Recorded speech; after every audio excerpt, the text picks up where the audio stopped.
businesska wuxuu leeyahay value waxa marka security-ga ama rabo in la secure gareeyo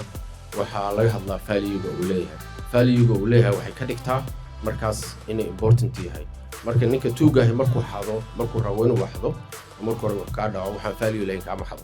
marka si waxaas value-ga aad u ilaaliso waxaad u baahan tahay inaad information-ka secure ka dhigto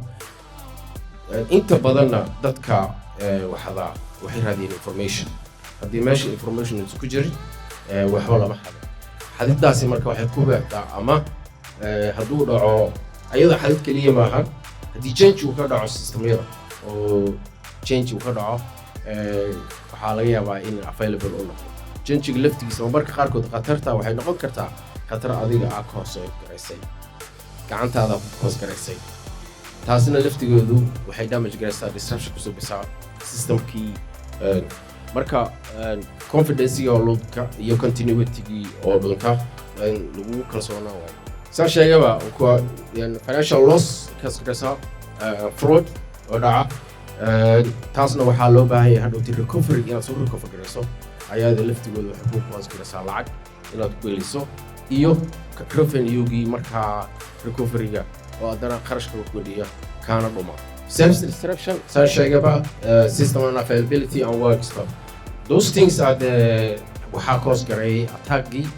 ama ka taxadarid la'aantii systemyada sida aan soo arki doono next cases waxaa jiri doono case studies aan arki doono next one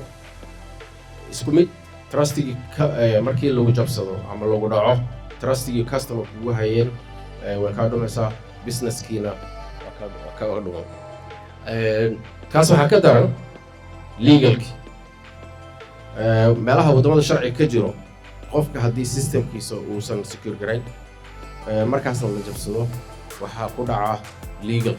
legalka maxaa laga wadaa courta la geeyaa waxaa laga qaadaa lacag timeka uu systemkiisa down ahaa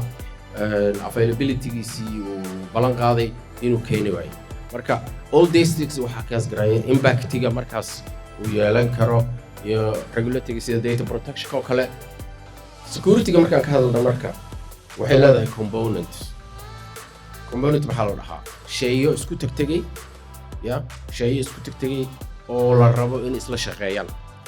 isla shaqeynayaan marka haddii mid ka mid uu shaqadiisa qaban waayo that means security ma jirto marka waxaa ka mid ah people dadkii oo ah